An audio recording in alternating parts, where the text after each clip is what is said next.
Lorry driver movie తర్వాత B గోపాల్తో Balayya cinema చేయాలనుకున్నారు. అయితే ఆ స్టోరీ కోసం ఎన్నో స్టోరీలు విన్నారు. ఎన్టీఆర్ గారి కొండవీటి సింహం సినిమా ఇన్స్పిరేషన్తో, అలాగే పోలీస్ క్యారెక్టర్లో బాలయ్య నటించాలనే కోరికతో ఈ మూవీ పుట్టింది. పుష్పానంద్ అందించిన కథకి పరుచూరి బ్రదర్స్ అందించిన మాటలని డైరెక్ట్ చేసి బి గోపాల్ గారు బ్లాక్ బస్టర్ హిట్ కొట్టేశారు. ఈ మూవీలో డైలాగ్స్కి పెద్దపీట వేశారు బి గోపాల్ గారు. బాలయ్య బాబు ఇంటెన్సిటీ ఒక లెవెల్లో ఉంటుంది.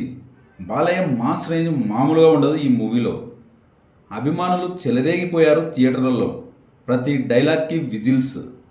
సినిమా ఫస్ట్ రోజే ఫస్ట్ టాక్తోనే బ్లాక్ బస్టర్ హిట్ కొట్టేసింది. 50 రోజుల వరకు జాతర వాతావరణం కురిసింది. రాయలసీమలో అయితే బీసీ సెంటర్స్లో జాతర వాతావరణం. నందమూరి అభిమానులు పండుగ చేసుకున్నారు ఈ మూవీతో. బాలయ్య స్టామినా మామూలుగా ఉండదు. ఆ టైంలో బాలయ్య బాబు ఓ రేంజ్లో నంబర్ 1 స్థాయిలో ఉండేవారు. రౌడీ ఇన్స్పెక్టర్ అంటే బాలయ్యే అనేలా ఉంటుంది ఈ చిత్రం.